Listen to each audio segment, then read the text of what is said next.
today we are going to learn how to classify rational numbers. So here we have a little diagram that helps us understand rational numbers a little bit more. So this top section is going to be for rational numbers. So we're going to label it rational numbers. Okay. The second one is integers, followed by whole numbers,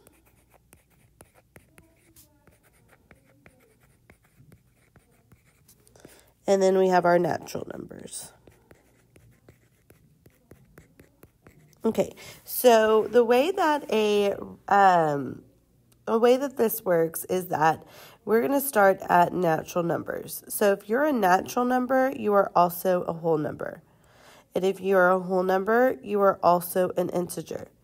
And if you are an integer, you are also a rational number. Okay, so what does that look like? So if we start with the natural number, natural numbers are your counting numbers. So if I tell you to count to 10, you're going to start at what number? Count to 10 real quick. Good. So I'm going to interrupt you. You started at 1. So 1, 2, 3. So those are your natural numbers. 1, 2, 3, and so on, right? So if you're a natural number, I said you're also a whole number. So if we talk about the natural number 2, 2 is also a whole number. Can we agree? 2 is a whole number. So it climbs up the ladder here. Okay, so 2 is also a whole number. The only thing that sets in a whole number different from a natural number is that whole numbers include 0. So this is where we can have like Johnny has 0 pencils for class today while Susie has 10 pencils for class today. Okay, so those are whole numbers. Any whole number it fits in this category. Whole numbers can also be written as fractions. Those are the unsimplified numbers. So for instance, 10 over 2 is an improper fraction. But if we were actually to divide 10 divided by 2, what would that be? That would be 5. So it would be a whole number because it's 5, right? Okay, so just because it's a fraction doesn't automatically make it rational. If it can be simplified to a whole number, then it's also a whole number, and it's also a natural number. Integers. So we said if you are a natural number, you're a whole number. If you're a whole number, you are an integer. Okay, so that means let's take this 2 again. 2 is an integer. What makes integers different than whole numbers? Integers are whole numbers and they're opposite. So if we have a 2 here, it's a negative 2. If we have a 10, an integer is the opposite of 10, which is a negative 10. Okay, if we have a 500, an integer also has its opposite, which is negative 500. Okay. So if you're a whole natural number, you're a whole number. If you're a whole number, you're an integer. If you're an integer, you're rational. Okay, so rational numbers are any number that can be written as a fraction. They can be written as a fraction. So rational number is that 10 over 2. 10 over 2, we said, simplifies to 5, right? So it can be written as a fraction. It's rational. 0.2 or 2/10. 2/10 can be written as a fraction. 2/10, write it like you read it, 2/10, right? Actually, that simplifies to 1 over 5. What about the square root of 36? Square root of 36 equals 6. 6 is a whole number. It can be written as a fraction, 6 over 1. That is a rational number. And then, of course, also your negative numbers like negative 11.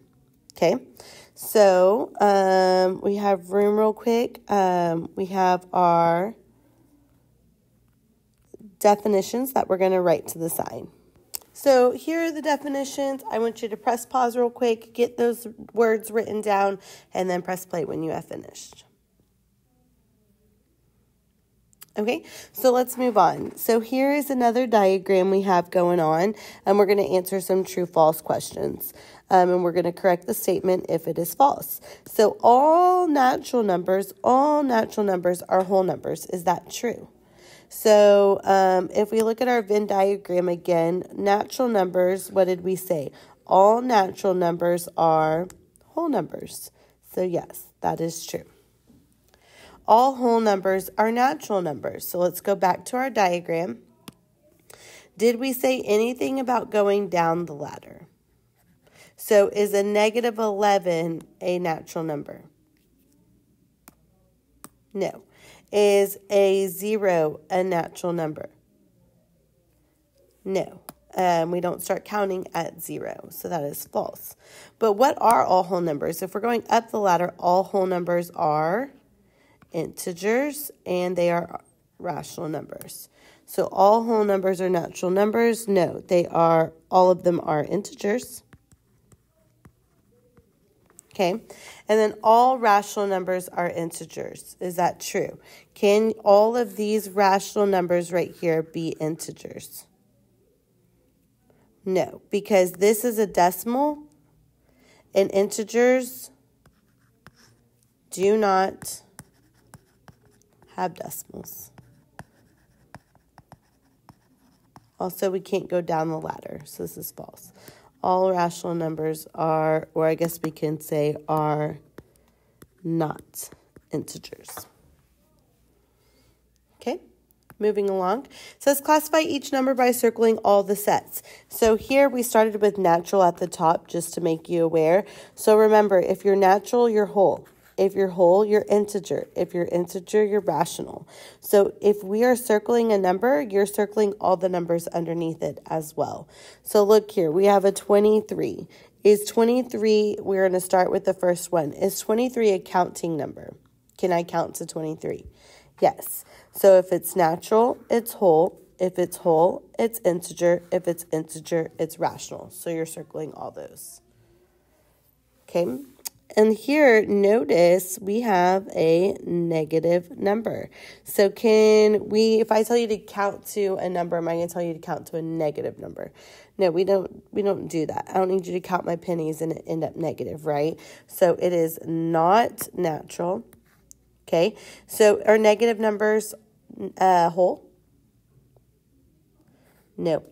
So it starts at integer. Remember, integers are a negative number and it's opposite.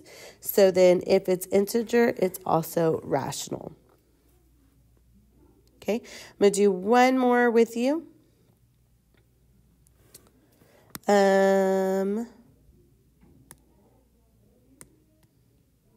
Okay, sorry. So here, remember we learned that this means divided by, right? So what is 16 divided by 4? Good, it is 4. So I'm going to stop right there, and you're going to finish that one on your own. Look at number 7. So the biggest mistake here is if we see this, we see negative, and so we automatically want to circle integer. That's a huge no-no because integers are not decimals. They cannot be decimals. So this can be written as a fraction. 36 hundredths is negative 36 hundredths, right? So it is just rational. Okay, so you're going to finish number 6, and you're going to finish 8 and 17. So let's look at 8 real quick. So 5 squared, if we remember from last year in our exponent unit, means that we have 2 of whatever we're on top of. So we have 2 5s. And what is the operation?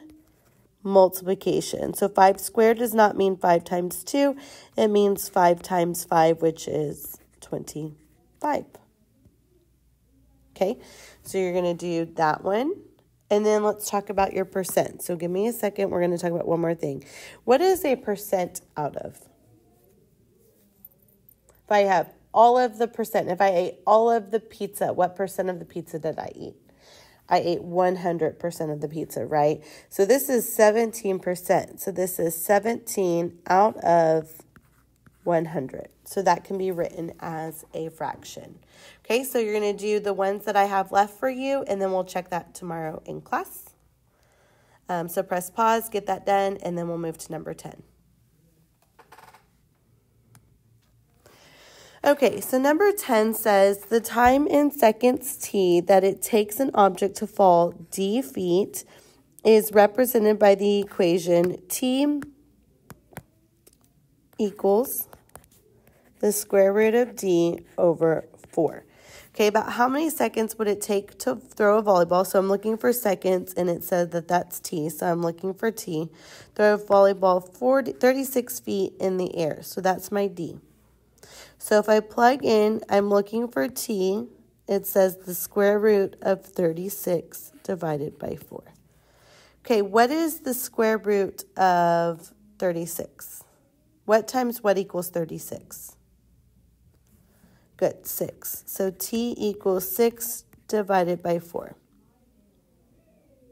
Okay, so then you have this 6 divided by 4, and you're going to get a decimal. Okay, so 6 divided by 4.